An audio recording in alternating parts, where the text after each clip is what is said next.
Nanti boleh dibuka laptopnya. Oh, laptop. Nanti sambil kita ngobrolin ininya. Oke.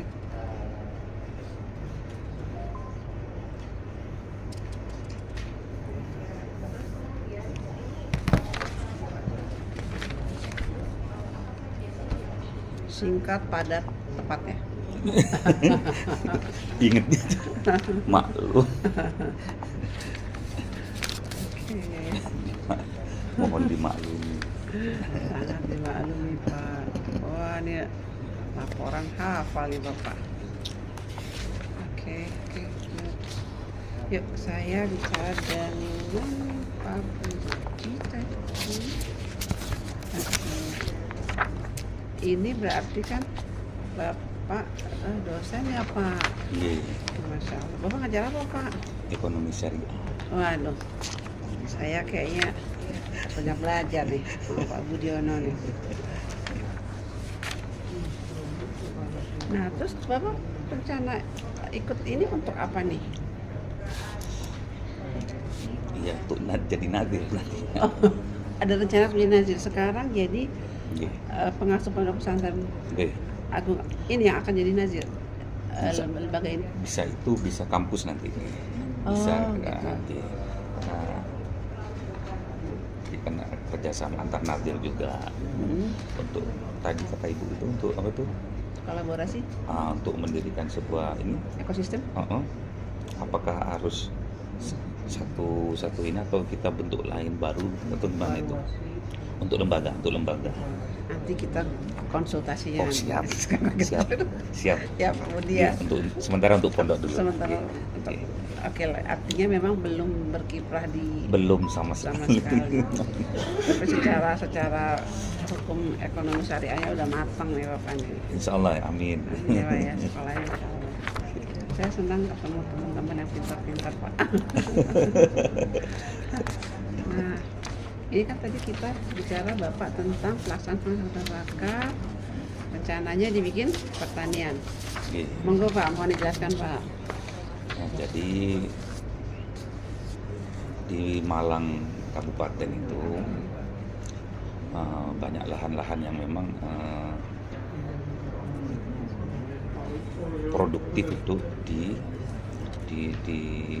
dikelola gitu ya. Oke. Jadi para orang kaya juragan tanah nih itu Banyak ya? banyak di situ. Itu tatkala nantinya kan ini ya Bu, kan masih desain kan ini. Ini kan kita acting ya, Acting. benar ya. Kita kan kita pede gitu. Benar. Jadi kita pede Mhm. dengan kita nanti berbekal ilmu pelatihan ini, sertifikasi ini, kita bisa mengajak banyak para wakif-wakif untuk bisa mewakafkan tanahnya terutama gitu. Tanah kalau di Malang itu kan masih banyak, tapi di kabupaten, kalau di kota itu sudah padat dari perumahan gitu. Banyak rumah baru sih waktu itu di sana ya, betul ya Pak ya? Betul, jadi sawah-sawah habis ini. Itu yang pertama. Sebetulnya banyak yang mau saya tuangkan itu yang di otak saya itu, karena sekarang di Malang itu sebetulnya ini kan anggaplah formalitas dulu ya Bu ya. Tapi kenyataan kalau di Malang itu ya bermunculan sekarang itu rukos ya, rumah kos karena perkembangan ini ya, kampus ya. Jadi gaungnya itu atau promosinya itu akan mendapatkan income sekian. Jadi banyak orang-orang kaya, orang-orang kaya yang dari luar kota yang juga invest di situ dan untuk dikelolakan. Itu kan secara konvensional pengelolaannya ya. Jadi saya maunya sebetulnya itu seandainya ketemu sama ya saya sendiri nanti. Saya sendiri memang saya ada tanah walaupun tidak terlalu besar, sekitar 200 meter ya, tapi cukup untuk apa ya, untuk bangun semacam bukan pondok ya, Bu, ya. Kalau pondok itu betul kata Kiai Hasyim Muzadi dulu ya, pengasuh pondok Al Hikam dulu. Oke, Pak Muzaji. Oke, oke. Itu bilangnya gini sama saya tuh, Mas, sampean nggak usah buat pondok, nggak usah buat pondok. Aku juga awalnya juga nggak buat pondok katanya. Aku buat kos-kosan. Awalnya aku cuma punya satu rumah, terus temen nitipkan ke aku, anak-anaknya itu dititipkan. Akhirnya ada lahan punya aku sendiri awalnya. Itu aku maksudnya aku peruntukkan untuk asrama katanya. Sebelum jadi pesantren mahasiswa itu sama. Yang saya lakukan itu sebetulnya ngikuti jejak beliau. Nah, dengan dia bukan mengorbankan ya, memang niatnya dia untuk mewakafkan tanahnya sendiri awalnya, akhirnya samping-sampingnya itu diwakafkan semua dan beliau yang kelola itu. Kalau di sini kan pertanian, yang tadi kan perkiraan, pernah saya itu survei ada orang mau wakaf tanahnya itu di daerah Singosari agak ke bukit gitu loh. Jadi kalau dari faktor ekonomis untuk dibuat kos-kosan atau apa jauh di situ. Memang untuk lahannya memang untuk lahan pertanian dan perkebunan di sana. Namun kalau yang di Malang ini dengan adanya niatan saya juga sebagai wakif juga nantinya dan juga sebagai nadir, jejak beliau Kiai Hasyim Muzadi itu yang mau saya tiru walaupun tidak sesempurna beliau gitu. Jadi nantinya itu anak-anak terutama mahasiswa itu menurut beliau itu yang awalnya sebelum kuliah di Malang itu beliaunya itu mondok gitu ya. Kemudian jadi alumni terus kuliah di Malang itu 90% ke atas itu nggak mau mondok lagi. Hasil surveinya beliau, disertasinya beliau. Karena Bisa. Jadi saya diperintahkan oleh beliau itu untuk di tengah-tengah antara kos-kosan yang konvensional itu, yang bebas itu dengan pondok pesantren. Akhirnya terbentuklah asrama, namanya asrama Amam sekarang yang sudah jalan. Jadi asrama Amam ini memang untuk support pondok besar anak-anak yang anak-anak santri yang ada di saya itu yang ekonominya memang rendah. Untuk apa? Mungkin bukan kampung Pak, pengen cari udara segar. Bisa. Makanya saya itu dengan melirik ada sebuah lahan di daerah UIN Malang itu per meternya itu 8 juta. 1 meter 8 juta. Namun kalau itu bisa Bu, bisa saya miliki dengan wakaf uang atau apa nantinya. Itu untuk melalui uang. Oh gitu ya. Wakaf atau wakaf melalui uang. Kenapa Bu? Wakaf atau wakaf melalui uang. Wakaf melalui uang untuk membeli aset itu. Iya. Maksudnya gitu. Jadi clear, bukan wakaf uang. Bukan. Clear, yes. Jadi wakaf yang melalui uang untuk membelikan aset dijadikan aset untuk asrama itu. Dan saya yang ada di pikiran saya itu dengan rupos yang luar biasa, desainnya yang luar biasa, mirip hotel lah gitu. Kenapa kita tidak bisa saya bilang gitu. Nah, makanya itu dari yang 200 meter yang saya kelola itu nanti akan merambah ke pusat pendidikan yang ada di Kota Malang. Maunya saya gitu.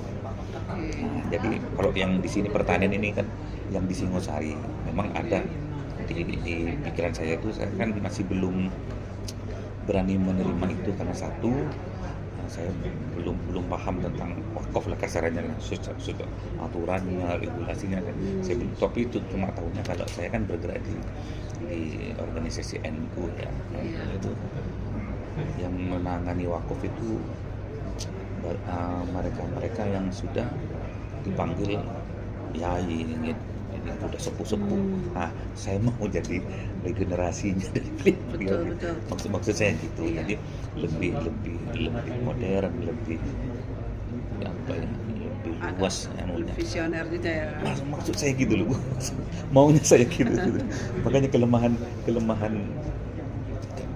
Nazir ya, di antaranya yaitu kurangnya ilmu lah, atau kalau dana mungkin gampang ya, tapi kalau SDM-nya itu nggak kompeten, itu banyak yang mengecewakan. Ada satu contoh, ada pondok besar di Malang itu namanya Bahrul Maghfirah itu kiainya namanya Gus Lukman tapi sudah almarhum. Jadi semua lahan pondok pesantren itu kan wakaf. Namun dalam kenyataannya, walaupun wakaf melalui uang tadi kan, untuk beli lahan ini wakafnya dari si fulan dibelikan ini, namun kenyataannya sertifikat SAM atas nama pribadi.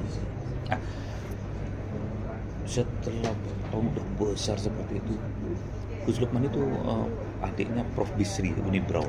Ya. Adiknya itu yang meninggal itu.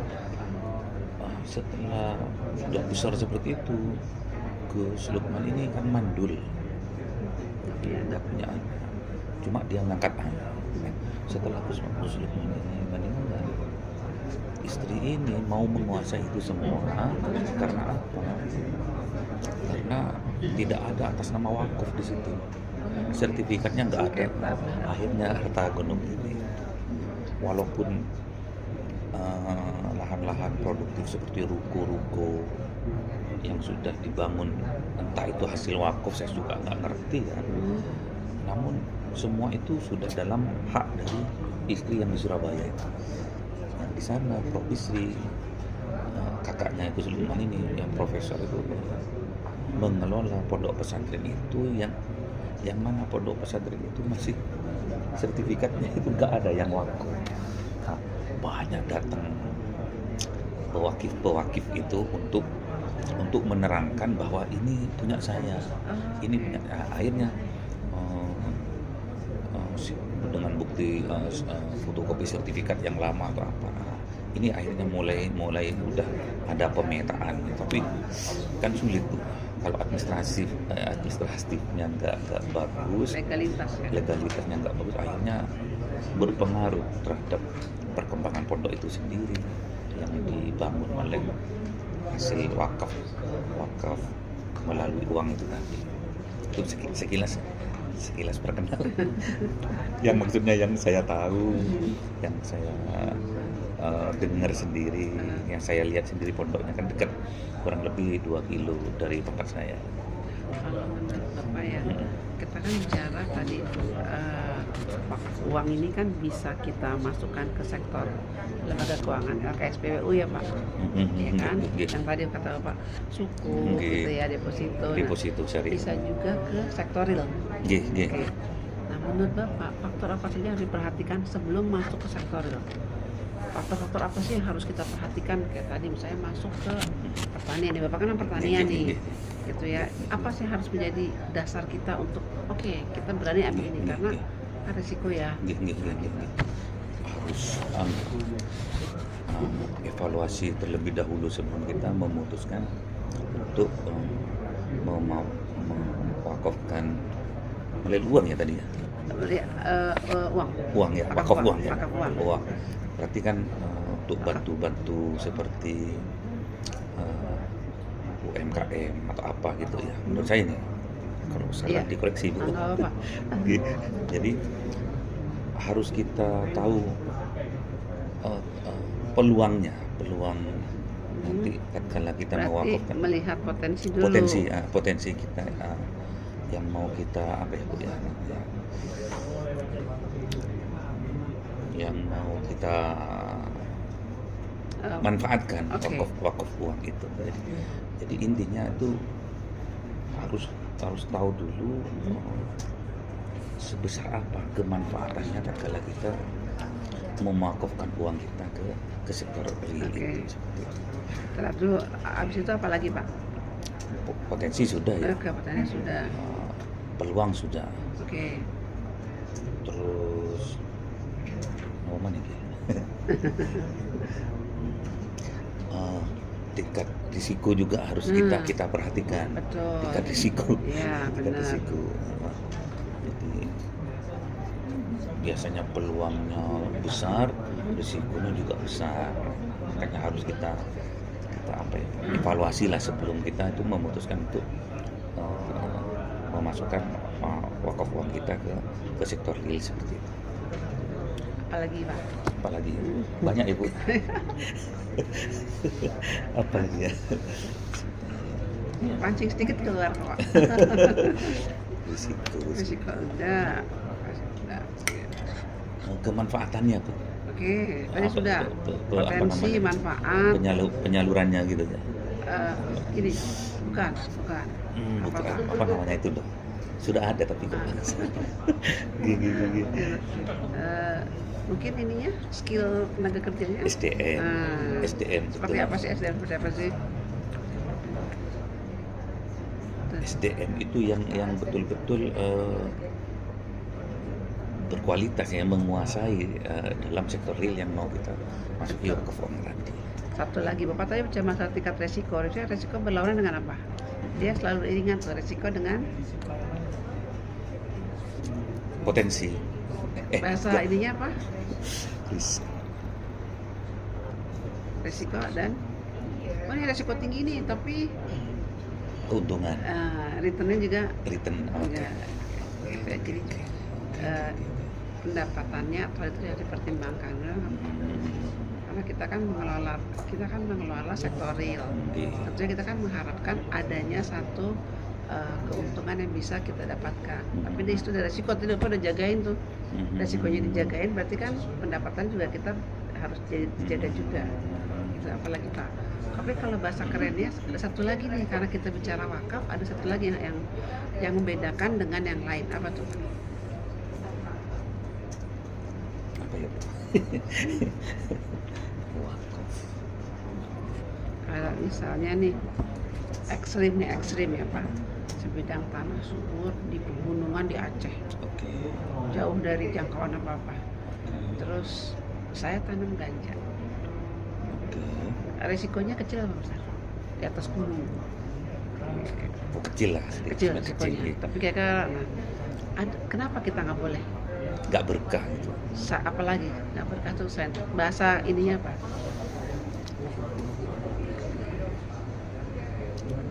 Cara wakaf loh, kesesuaian syariah. Benar nggak? Kembalikan kepada Allah semua. Gelar syariah gitu. Jadi ini kan pertanyaan common. Jadi bisa juga yang non syariah jawabannya sama seperti yang Bapak sampaikan. Tapi kan yang membedakan adalah kesesuaian syariah. Sama kayak misalnya saya buka restoran mie ayam misalnya, saya mau warung mie ayam nih. Kalau kita menggunakan dana wakaf kan hati-hati, bumbu-bumbunya apa aja gitu, karena kesesuaian syariah itu berperannya di sana. Ya Pak ya? Kesesuaian syariah. Ini nggak akan dilupakan. Gitu. Tadi karena kayak potensi, manfaat, tingkat resiko kan Bapak yang dapetin tuh pasti inget. Gitu. Tapi jangan lupa ada kesesuaian syariah yang harus itu malah tambah ingat itu. Biasanya gitu. Nah, tadi Bapak bicara program nih, banyak nih. Ada program rumah kos gitu ya, dan segala macam. Menurut Bapak, kita bicara di sini wakaf alaih nih. Bapak bikin program ini itu bagaimana caranya menentukan prioritas, Pak? Saya pilih program ini tadi saya mau pilih program membangun asrama karena merupakan tengah-tengahnya antara pesantren dan kos-kosan. Itu programnya yang Bapak pilih gitu. Nah, itu pertimbangannya apa sih, Pak? Ya untuk kemanfaatan bagi wakaf alaihnya itu. Berarti si itu wakaf alaih ya, yang menempati itu wakaf alaihnya ya? Iya, betul. Yang sebagai santri di asrama itu ya? Oke. Jadi apalagi Pak selain kemanfaatan? Terus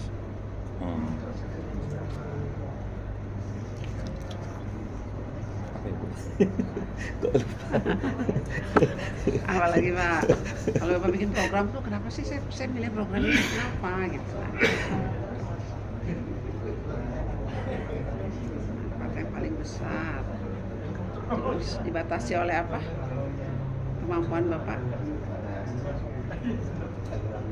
Tanah saya 200 meter nih. Oke. Gitu.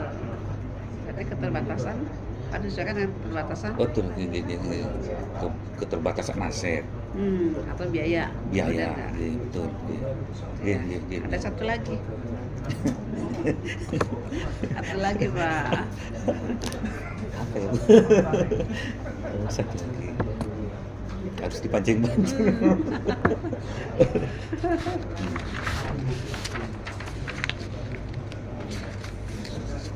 Terus SD, SMP, SMA misalnya, atau semester 1, semester 2, semester 3, dia harus programnya bersifat apa Pak? Bapak bikin kos-kosan, bikin asrama ini sebulan aja nggak? Sebulan aja deh. Pembuatan. Nah, 1 tahun. Setahun, 2 tahun? Apanya tuh? Asrama ini berdiri berapa tahun? Setahun aja deh, 2 tahun aja deh, 3 tahun aja. Oh, untuk selamanya. Nah, itu namanya apa? Berkesinambungan. Siap. Jadi, pada saat bermanfaatannya berkesinambungan. Pada saat Bapak bikin program, itu perhatikan Pak. Program apapun yang nanti Bapak akan buat, satu manfaatnya. Manfaatnya mungkin dalam lingkungan kita gitu ya, atau ekosistem kita. Cuman kemampuan kita, jangan sampai kita bikin tapi ternyata kita nggak di luar kemampuan kita. Karena berdampak terhadap apa? Kesinambungan tadi. Siap. Jadi kalau kita bicara program supaya berdampak luar biasa buat makhluk alaik, kan kita harus berkesinambungan Pak. Jadi ada yang kita berpikir visioner, tapi juga ingat ada pembatasan. Karena berkesinambungan itu penting, benar nggak sih Pak? Betul. Gitu. Ini masuk ke apa Ibu? Misalkan rukos yang di luar itu dengan fasilitas yang luar biasa mirip hotel itu, misalkan nih biaya per bulannya nih 1,5 juta nih. Sedangkan di kami itu cuma 250.000 misalkan. Itu apa ini? Daya tarik kemanfaatan atau suatu program yang supaya apa ya, tepat sasaran apa gimana ya? Betul, tepat sasaran. Pak, ini kan Bapak bikin asrama itu kan Pak dana wakaf kan? Oke, terus kemudian untuk maintenance bulanannya kan dari yang santai-santai 200 ribu itu kan? Berarti sebenarnya mereka juga bukan makhluk alaih juga sih ya Pak, karena mereka mau bayar tapi dengan lebih murah gitu ya. Oke. 250 ini makan. Kalau ini kan nggak ada. Nggak ada ya. Nggak ada kalau murah kos-kosannya banget lah. Ya murah banget. Tapi kan nggak bisa disandingkan Pak antara kos yang mewah dengan asrama Bapak, karena kan visinya beda. Ingat nggak? Betul. Kalau mungkin kalau yang mewah itu ya dia punya pangsa-pasar tersendiri, gitu ya. Tapi Bapak juga punya pangsa-pasar tersendiri kan. Maksud saya untuk mengimbangi kos-kosan yang bebas, yang merusak akhlak sampai merusak. Maksud saya dengan wakaf asrama yang modern ini mengurangi Bapak itu, maksud saya. Bapak harus mencari wakif yang punya misi dengan yang sama dengan Bapak. Leres gitu. Karena banyak kok wakif-wakif yang dia mau kan gini ya Pak. Kita sebagai orang tua pada saat kita menitipkan anak kita jauh kuliah di tempat lain, kita kan lebih tenang kalau kita tahu oh ini kan tanah yang saya kan ikut berwakaf di sini. Gitu. Iya kan Pak. Masuk. Jadi orang tua nih yang kira-kira memang satu punya pemahaman bahwa kalau di tempat yang mewah itu ada kondisi yang membahayakan akhlaknya gitu. Karena bebas keluar masuk tamu. Tapi sih menurut saya Pak ya, banyak kok orang tua yang membutuhkan tempat-tempat yang relatif bagus dengan support dari sisi pembinaan keagamaan, peraturan-peraturan yang ketat itu banyak Pak. Betul. Jadi Jadi kalau saya sih itu peluang ya. Betul. Nah, caranya gimana? Caranya menginikan dengan pihak kampus, Pak. Pada saat penerimaan siswa baru itu kan orang tua sudah dipanggil kan? Betul. Gitu. Atau pada saat masuk buat brosur. Gitu. Jadi mengajak pada saat orang tua itu anaknya masuk negeri nih, contohnya masuk Universitas Brawijaya, itu kan ada gembira kan. Nah, pada saat colek sedikit untuk berwakaf itu mungkin bisa menjadi masuk ilmu baru. Kalau nggak ikut ini nggak dapat. Nah, sekarang saya mau tanya lagi nih, Bapak bikin draft naskah perjanjian kerjasama. Ini siapa dengan siapa nih, Pak? Itu pihak Nadir saya sendiri itu. Oke. Dengan pihak pengelola. HKT itu apa, Pak? Himpunan. HKT itu sekarang dari apa? Apa motornya apa ya? HKTI ini nama lembaganya HKTI. HKTI itu kan Himpunan Kerukunan Tani Indonesia. Itu kan tadi kan saya kan masih ke Singosari tadi kan. Ke pertanian tadi. Saya balik lagi nih karena kita mau ngomong masalah mitra ya. Kerukunan Tani Indonesia. HK Himpunan Kerukunan Tani Indonesia. Bapak kerjasama dengan HKTI. Bapak sebagai nazir pemilik dana dong. Dana wakaf itu dia ngapain tuh, Pak? Yang mengelola. Apa yang dikelola? Pertaniannya. Mereka yang menjalankan maksudnya. Bapak ngasih tanahnya? Iya. Maksudnya kita menyediakan lahannya itu, mereka yang memanfaatkan ya, maksudnya apa ya? Menjalankan apa ya? Nah, pertaniannya itu. Bapak di sini belum clear nih. Harusnya kan wakil sebagai lembaga kenaziran itu apa yang Bapak berikan ke si HKTI ini gitu kan? Di sini menerima ada pembagian ini nanti. Pembagian hasil nanti. Tapi ruang lingkupnya belum ada loh di sini. Maksud dan tujuan kalau ruang lingkup kerja pengelolaan aset. Pak, aset wakaf harus clear nih Pak. Apa Pak? Kenapa Bu? Di sini di ruang lingkup nih. Pengelolaan aset wakaf produksi apa? Sebidang tanah. Tulis Pak. Tulis. Seluas berapa gitu kan? Ruang lingkup kerja meliputi. Apa misalnya 100 meter kah, 200 meter atau 500 meter ya. Misalkan 1 hektar gitu. Itu ditaruh di atasnya pengelolaan di ruang lingkup. Kan di bawah gitu. Boleh di bawahnya boleh. Terdiri dari yang apa sih aset wakaf itu apa sih gitu. Tanah. Sebidang tanah dengan luas sekian gitu kan. Sebidang tanah dengan luas 1 hektar misalkan gitu.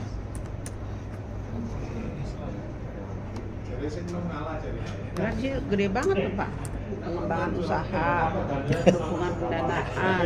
Kita ya ini Pak asumsikan bahwa kita itu bekerjasama mungkin dalam dengan beberapa tim. Nah ini sebenarnya satu aja. Satu aja yang spesifik gitu, karena setiap MOU itu kan beda-beda tujuannya, beda-beda ruang lingkupnya. Baik. Satu misalnya tentang pertanian, yang satu lagi tentang apanya. Baik. Berarti dihapus ini ya Bu ya? Iya, nanti diperbaiki aja. Baik. Diperbaiki. Kemudian di pihak pertama menyediakan aset, ruang lingkupnya. Nah, ruang lingkupnya jadi Pak, nanti ruang lingkup itu mengelola sebidang tanah sebenarnya gitu ya. Sebagai apa misalnya pertanian, apa yang mau ditanam? Padi. Nah, harus jelas gitu. Harus clear ruang lingkupnya. Termasuk di pasal 3 tuh tugas dan tanggung jawab. Aset wakafi apa? Nah, terus tanah lagi. Ini kan tugas ya. Menjamin legalitas aset wakaf, melakukan pengawasan pengelolaan menyusun laporan. Sebentar, yang menyusun laporan. Nah, sebenarnya menyusun laporan ini laporan menurut saya laporan itu yang nyusun yang kedua. Ini kan Bapak, pihak kedua ya? Iya dong, kan Bapak kan sebagai pemberi kerja kan? Betul. Gitu. Oh iya betul. Iya. Jadi justru Bapak harus menerima laporan dari pihak kedua. Kita yang memonitoringnya dan mengevaluasi nanti. Pinter saya. Tapi waktu itu lagi dengar materi kayaknya Pak. Gitu ya Pak. Nah, saya selip nih. Waktu Bapak memilih mitra, Oke. kriterianya apa sih? Oh, mempunyai kelebihan Apa kelebihannya? dalam mengelola pertanian. Berarti memiliki kompetensi yang khusus ya. Itu bahasanya kerennya itu kompetensi. Yang ini kompetensi yang memadai. Oke, apalagi Pak? Terus dana. Enggak ya? Bisa juga. Bisa juga. Atau bisa dijelaskan seperti apa? Mereka kan sudah kalau di Malang ya, Bu, ya, mereka kan sudah bukan menguasai ya, maksudnya sudah bekerja sama dengan bisa dengan kepemerintahan juga, bisa dengan kelompok tani itu untuk apa itu ya, untuk mengelola bersama lah. Anggap beliaunya yang apa ya, yang punya kelebihan dalam hal contoh kemarin tuh dalam menanam padi apa namanya ya, padi yang 2 meter itu loh. Berpengalaman. Berpengalaman gitu. Ya. Berpengalaman bukan tinggi. Bener nggak? Betul. Karena Bapak memilih mitra itu karena dia ada pengalaman. Ya.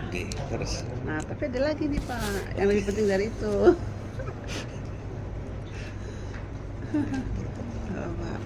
Pengalaman, dia memiliki kemampuan.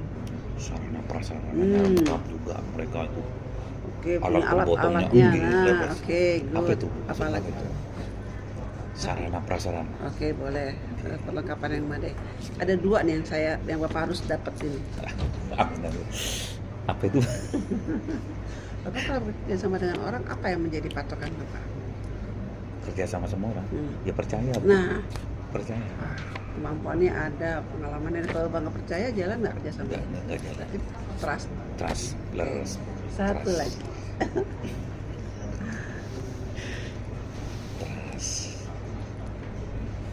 Satu lagi Pak. Visi dan misinya sama. Diterusin lagi Pak. Visi dan misinya sama. Apa yang terakhir itu ya? Dari sini kok. Pemahaman tentang kita belajar ini. Pemahaman tentang dia harus punya nih, mitra dia harus punya pemahaman tentang benar nggak? Kalau Bapak bermitra dengan orang yang nggak paham dengan wakaf, dia akan memperlakukan kita sama seperti yang lain-lainnya. Kemarin waktu online itu ada pertanyaan gini, ada dari mitra dari pihak luar negeri nih menawarkan wakaf atau kerjasama mitra wakaf atau gimana itu, namun visi dan misinya tidak sama dengan visi. Itu ada pertanyaan itu di soal tuh. Oh ada ya? Ada. Oh iya di soal ya. Iya. Itu kan ada. Apa itu yang harus kita lakukan? Taat syariah, taat regulasi, terus taat cinta Indonesia. Artinya kalau visi misinya sama, kalau bahasa di itu ya sudah jangan. Karena kan pada saat dana itu masuk ke Indonesia itu kan ada peraturannya. Oke, kan sebutnya jadi taat syariah, taat peraturan. Apa tidak bisa kita masih negosiasi masih? Bisa, asal tidak melanggar yang tadi. Taat regulasi itu ya. Regulasi gitu, jangan sampai jadi malah membahayakan penghasilan Bapak. Oh gitu. Karena kan dana itu kan juga kita nggak tahu ya Pak.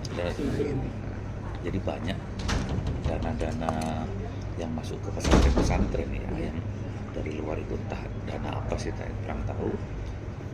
Namun ada satu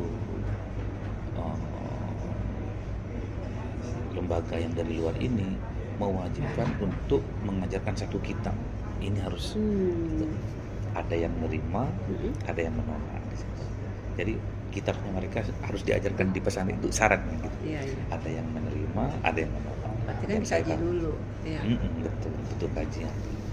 Jadi orang-orang yang kayak Bapak nih harus mengkaji. Makanya itu Mohon ini.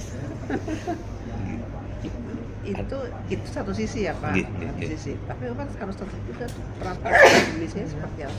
Kenapa Bu? Peraturan di Indonesia seperti apa? Peraturan dalam proses penerimaan dana itu. Harus sesuai gitu. Harus iya. Bu, saya boleh nanya satu, karena ini sampai Abuya ini meninggal yang di Mojokerto itu, namanya pondoknya itu kan Pondok Pesantren Riyadul Jannah. Kiainya namanya Kiai Mahfud Sobari, baru meninggal. Mereka Pak Munir, Saiful Munir itu juga santrinya beliau ternyata. Namun sawahnya banyak Bu, sawahnya banyak. Apalagi semenjak kerjasama sama ACT dulu. Oke. Jadi sewa itu banyak. Namun setelah saya tanya, kenapa Abuya kok nggak mau menerima tanah wakaf produktif? Nah itu yang membuat saya bingung sampai sekarang, sampai beliau meninggal, sampai beliau wafat. Dia pegang gini, terus bilang gini ke saya, ngoten, hapot. Nah itu saya kan bingung, guru saya, kiai saya, apa gitu lah. Kok tentang wakaf kok bilangnya hapot? Nah itu saya nggak ngerti Mas. Kenapa kok beliau itu nggak mau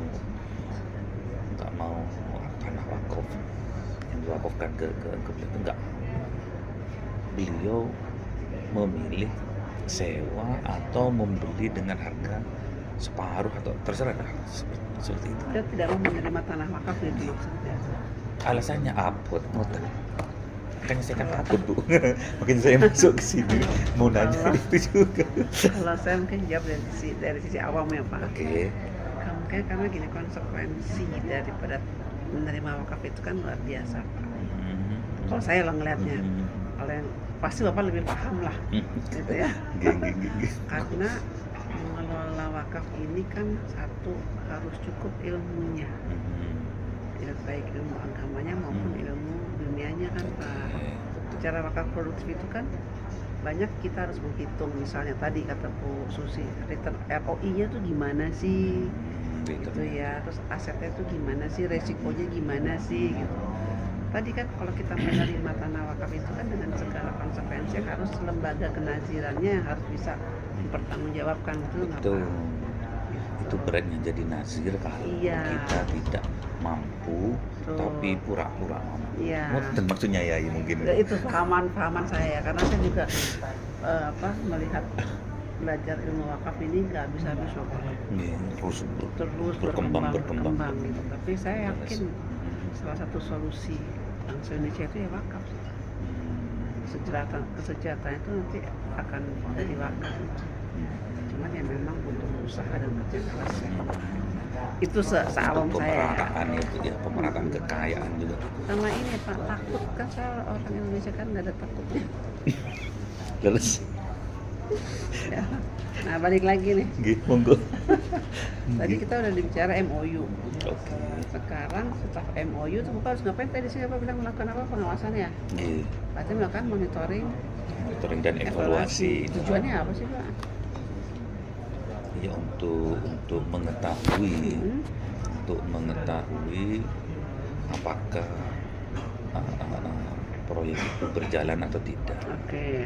Berjalan dengan baik maksudnya. Berjalan dengan baik atau tidak. Dan apa lagi? Sesuai tidak dengan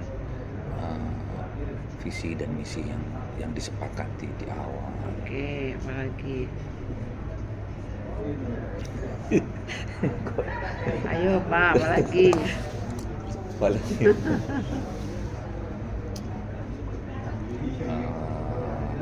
Misalkan terjadi itu tadi, terjadi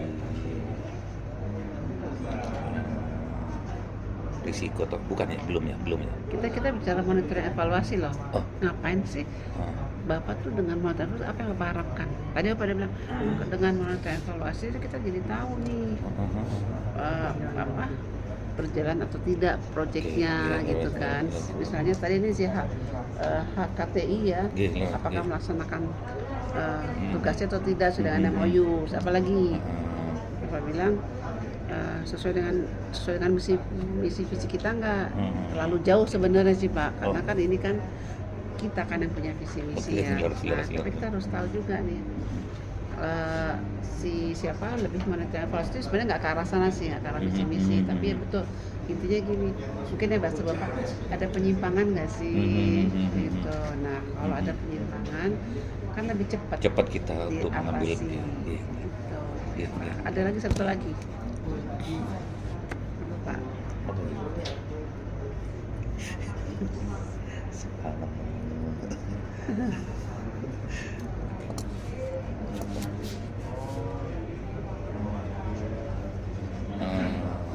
Mana Pak? Hasilnya. Terus hasilnya itu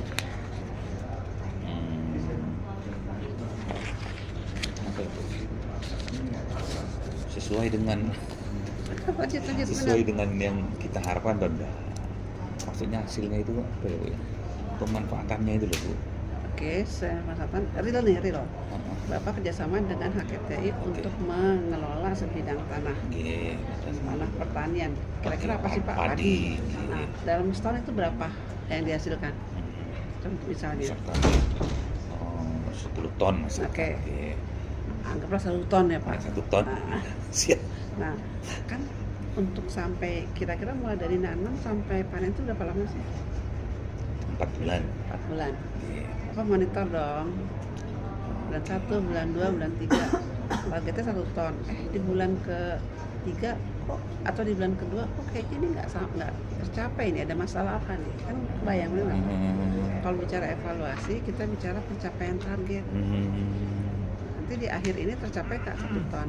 Tapi kalau monitoring kita bicara ada masalah apa enggak, sesuai dengan target atau sesuai dengan perjanjian kita atau tidak gitu. Kalau ada masalah bisa langsung diselesaikan. Gitu ya Pak? Menurut Bapak lebih sering monitoring atau evaluasi? Yang efektif ya monitoring. Nah, kenapa? Karena harus sergap melihat di turun kelamaan itu harus sergap, harus dimonitor teman-teman, karena kalau evaluasi itu kan kebanyakan setelah kejadian ya sebetulnya gitu ya. Kalau monitoring itu menjaga ya supaya apa yang sudah diplankan itu sesuai dengan yang kita plankan awal gitu. Maksudnya gitu, mencegah itu lebih baik daripada mengobati. Common tuh ya Pak ya. Artinya mencari solusi terbaik kan. Monitoring itu kan mencari solusi kalau ada masalah. Memastikan pencegahan atau tidak. Misalnya perjanjiannya setiap bulan misalnya diidikan pupuk misalnya. Nah Bapak tahu nih, bulan ini dikasih pupuk apa enggak ya? Tapi kalau kita nggak pernah monitoring kita nggak tahu kan benar apa enggak. Bisa diloncat-loncat. Iya, tapi kalau evaluasi tuh biasanya hitungan. Kok 1 ton kok cuma 800 kilo ya? Itu kan setelah ya. Gitu. Siap. Karena kalau ada evaluasi itu memang bisa sih Pak diperbaiki, tapi untuk periode yang berikutnya. Paham. Kalau monitoring masih dalam perjalanan. Siap. Tambah ilmu lagi. Sekarang saya bicara masalah, Bapak udah bilang 4 monitoring. Ada ya. Penanaman padi banyak sudah jadwal, produksi meningkat. Oke, good. Program lebih terkontrol, Bapak jawab. Enggak dia tahu tadi. Makanya kan ada di sini. Nah, sekarang kita berlanjut ke mitigasi resiko. Sama nih Pak. Ada 4 prinsip mitigasi resiko, Bapak bisa ingat nggak? Apa itu Bu? Contoh nih Pak. Ada lahan pertanian. Terus Bapak tanami padi. Oke. Resiko apa yang mungkin terjadi? Gagal panen. Oke. Supaya nggak gagal panen diapain Pak?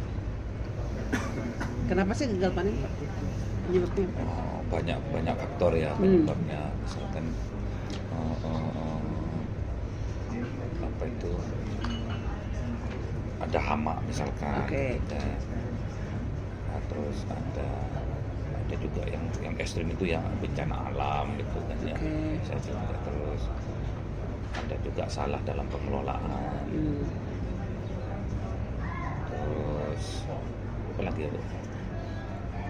Oke, tanya saya nih, kenapa sih Bapak bekerja sama dengan HKTI untuk mengelola tanah itu?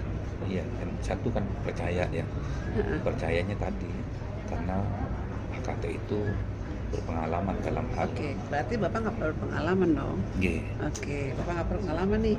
Makanya Bapak bekerjasama dengan, kita harus mengakui kan? Iya, betul. Kita nggak mampu nih. Betul. Gitu. Kita nggak sanggup. Kita nggak sanggup karena ada resiko yang lebih besar. Kalau misalnya kita tidak sanggup, kemudian kita menjalankan, berarti kan ada resiko, Pak. Iya. Nah, pada saat Bapak bekerjasama dengan HKTI, berarti Bapak memindahkan resiko, benar nggak? Jelas. Iya. Resiko yang Bapak harus tanggung, Bapak pindahkan kepada HKTI ini ya, karena saya nggak mampu.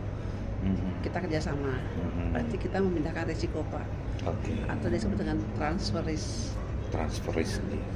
Itu contoh mudahnya. Ada lagi yang lebih mudah. Kalau misalnya kita punya mobil, suka ditawarin nggak? Mau diasuransiin nggak? Betul.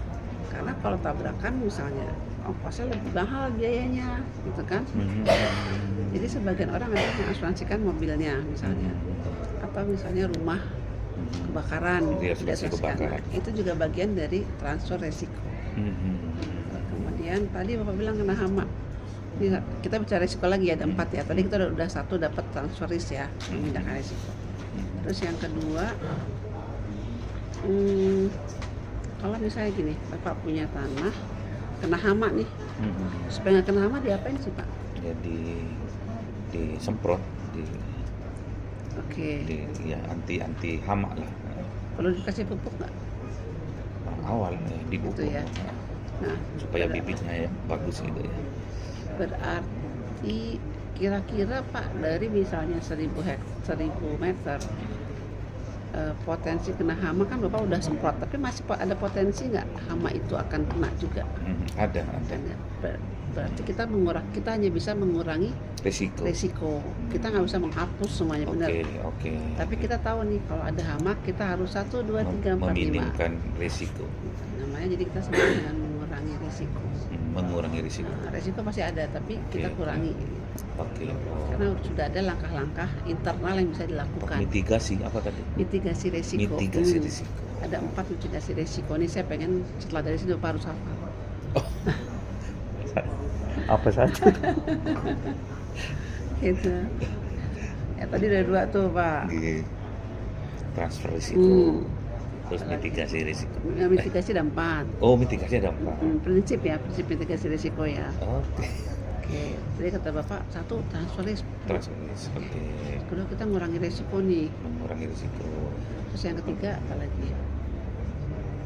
Mengurangi risiko tadi ada 4. Enggak, 1. Jadi gini, prinsip mitigasi risiko itu ada 4. Prinsipnya. Oke. Lain lagi. Jadi 1 transfer risiko, 2 mengurangi risiko. Terus 3 2 lagi Bapak, terus mengurangi, terus mengcover risiko. Menerima. Contoh misalnya hujan itu bisa ditolak nggak? Betul. Bencana alam. Tapi Bapak harus punya tools untuk mengatasi itu, untuk mengurangi resiko tadi, benar nggak? Kalau misalnya gini, Bapak, kita punya tanah nih, kena hujan itu Bapak apain ya? Pasti kalau kena hujan kan padi akan ini ya, akan busuk. Nah itu diapain sih Pak kalau udah kayak gitu? Dinaungi. Dinaungi itu ditutupin ya? Ditutupin pakai kayak jaring-jaring apa itu ya, atasnya. Nah itu berarti bagian dari mengurangi risiko. Tapi Bapak terima dulu kan risikonya kan? Gitu. Tapi setelah diterima, kita harus bagaimana nih? Nah itulah kekuatan daripada internal Pak. Karena hujan nggak harus ditolak. Pasang ini bu, pakai ini. Nah, supaya hama burung nggak harus pakai jaring atau apa. Itu upaya kan Pak, untuk mengurangi resiko. Tapi harus terima dulu. Iya, berarti ada 3 sudah. Nah, kalau kita nggak mau terima, kita nggak mau deh resiko alihkan ke lain. Tolak. Tolak. Udah kita nggak usah bertani. Oke, maksudnya kita alihkan ke yang lain. Benar nggak?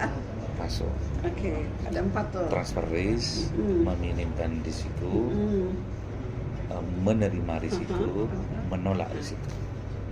Terus hafal nih. Jadi karena itu berlaku untuk semua loh. Dalam semua aspek-aspek kita harus mengambil keputusan, Pak. Ini harus kita pakai. Bapak terima wakaf juga harus Bapak cek juga, ini resikonya di mana nih. Betul. Gitu. Nanti kalau Bapak bicara skema 4 tentang penerimaan, itu juga main juga tuh di situ resiko. Kalau kita tidak cek legalitasnya, maka kita punya resiko apa? Ya. Betul. Gitu. Suatu saat ada penggugatan atau apa gitu. Kalau yang berjalan di wakaf ada kiai-kiai yang sepuh ya, itu kebanyakan wakaf itu tidak berjalan ya, maksud saya nggak apa ya namanya ya, itu termasuk apa ya, kelemahan dari nazir ya berarti ya. Ya kompetensi tadi. Kompetensi, oke. Itu ya Pak. Bentar. Ini teori aja. Kalau Bapak, kalau kita bicara masalah pengelolaan dan pengembangan, itu Bapak sebagai nazir harus bikin laporan dong. Kalau Bapak nggak bikin laporan, apa sih resikonya Pak? Nggak dipercaya sama si wakif. Apalagi Pak? Terus nggak ada kontrol juga dari WPI ya. Dari? Emang? Laporan loh, Bapak melapor loh. Bapak nggak bikin laporan nih, dampaknya apa?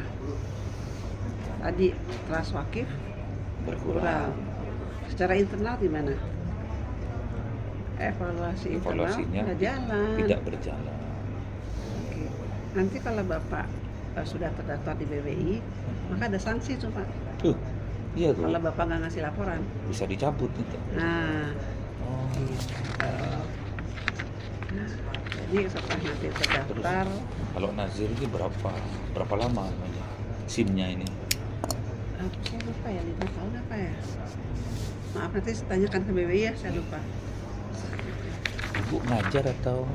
Kelihatannya bagaimana? Saya kemarin kan Google, cari di Google. Terus saya dicari itu. Saya nggak nyari, saya nyari di Google kemarin. Sama ini ibunya saya. Nyarinya kemarin ya. Aku setelah keluar nama asesor.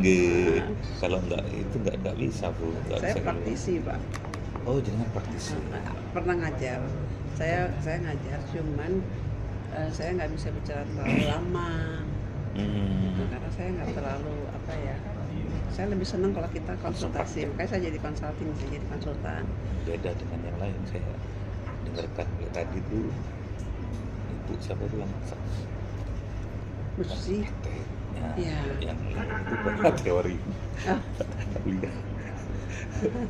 Makanya pasti aku diajak praktek. Bener ternyata. Bener ya. Gitu ternyata. Ya kalau lebih enak sih praktek ya, sambil tapi teori juga tetap perlu kan. Iya betul, untuk menguatkan landasannya itu landasan. Jadi saya di Google nih sama Bapak. Siapa tak cari ngajar di mana kok nggak ada. Adanya apa? Bapak kalau cari saya di ChatGPT keluar. Oh gitu. Di sini berarti keluar. Carinya adalah ini takaful, nah itu keluar tuh Pak. Oh, takaful. Oke. Saya ada satu sih yang saya pengen kritisi di soal ya Pak. Pak Budiono ini.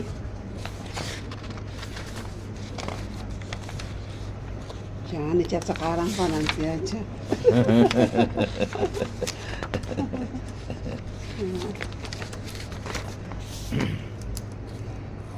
Kita bicara kimak. Puncak. Oke, kimak. Kuadran. Oh kimak. Oke. Kalau kita pakai seperti ini sumbu ini apa Pak? Horizontal. Potensi ya. Potensi. Oke, potensi ini apa nih? Kalau kita return bukan? Kalau bicara di skema ini, bicara skema kuadran peluang pengembangan sangat besar, namun pengelolaannya masih lemah. Oke? Oke, jelas. Berarti di sini pengelolaan. Kalau kita bicara pengelolaan, berarti kita bicara return. Oke.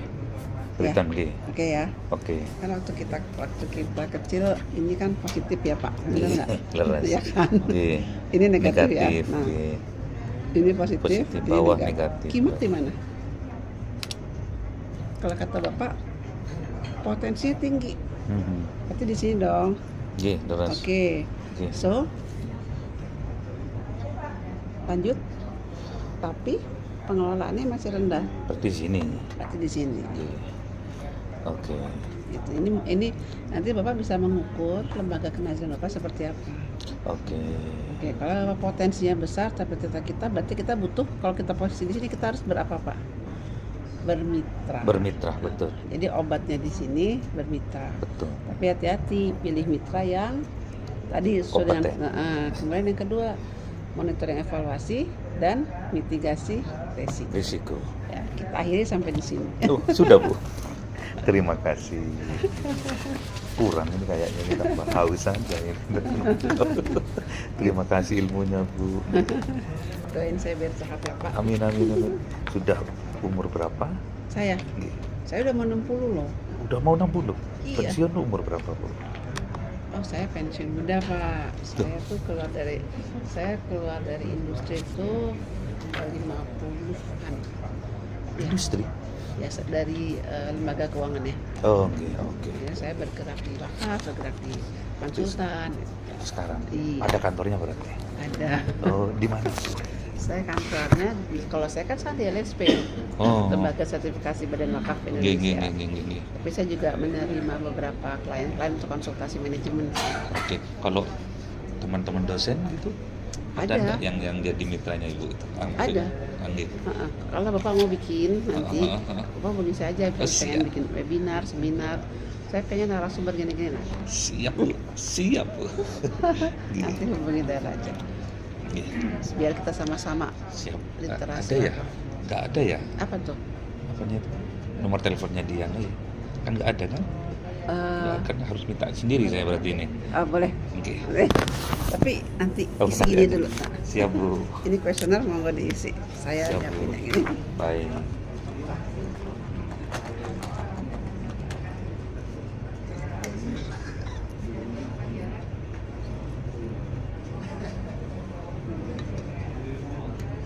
Tanggal nggak usah Bu? Ya, pakai tanggal Pak. Maaf ya, saya minum-minum. Tanggal 03. Betul.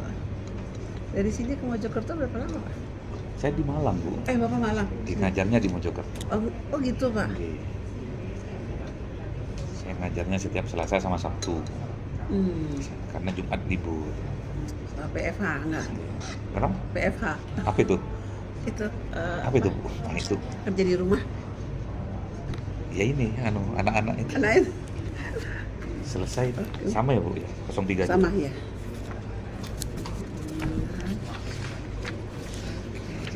Pak izin saya ambil bapak ya. Pinjam. Oke, monggo. Gimana Pak ini aman? Aman. Jangan bayar sedikit.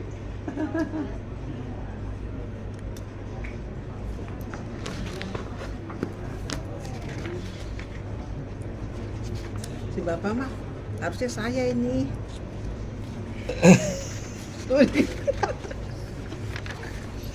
Saya ingat di mana? Di formulir itu. Oh, berarti ini sudah centang kayak di formulir. Subhan, maaf Bu. Berarti Bapak membantu pekerjaan saya. Oke. Untuk saya betul lebih malah ya. Umpan balik mendukung seperti ini.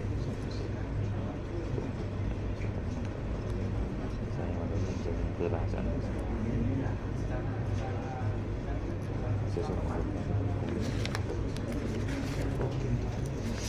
Itu Pak, saya harus tanggapannya harus diisi. Yang mana Bu? Komentar. Yes. Kak, ini maafin sini. Surat apa tuh?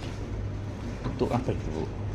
Itu untuk feedback kami ke BNSP. Untuk ini GWI. Oh, enggak, Bukan. ini untuk ini lebih pada penyelenggaraannya.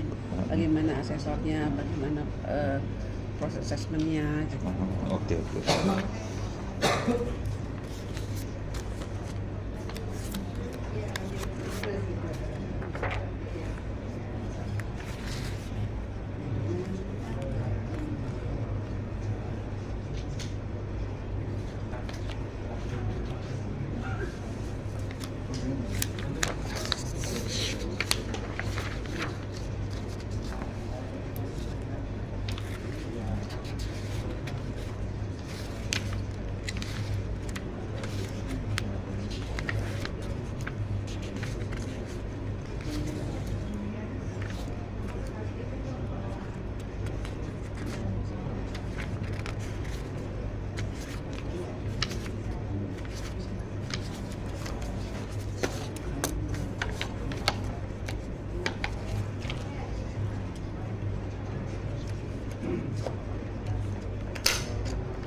Sampun.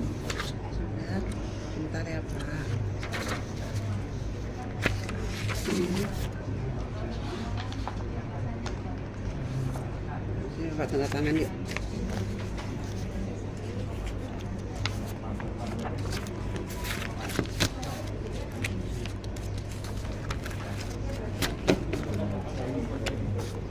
Iya, Bu. Ya, tanda tangannya Pak. Nah, Pak Budi.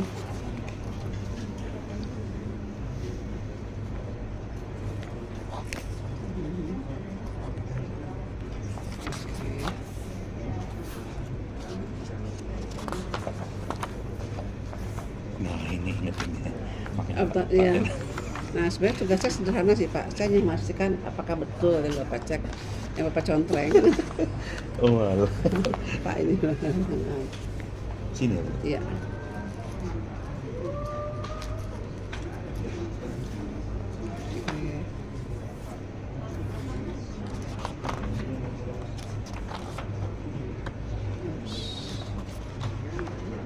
Ya, ini tanda tangan nama, tanda tangan. Oke,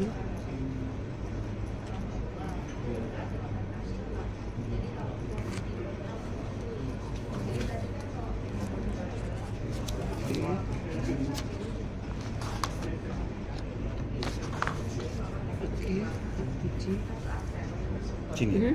Ya, tanda tangan. Dan Sini ya, tanggal. Bu? Di sini, Bu. Sebenarnya yang ini sih bener nih.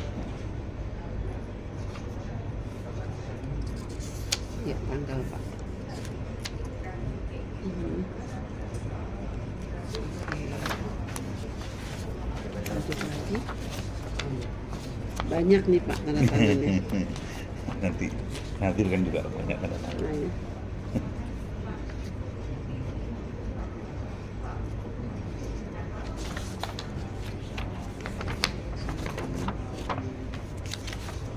Ini hasil kita tadi. Oke. Ini nama. Sini ya, Bu. Yes.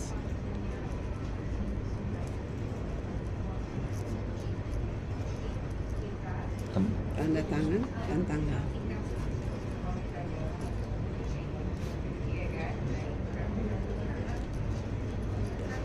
Oke. Ini sudah sini Pak, satu lagi.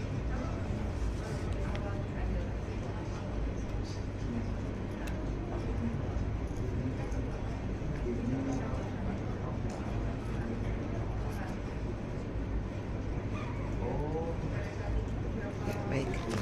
Terima kasih Pak Budi. Terima kasih, Bu, Mudah-mudahan ilmunya. lebih keren lagi. Amin. Mudah-mudahan dan lancar ya Pak. Amin. Terima kasih. Ya, sami-sami Pak. Ini chat Kurangin.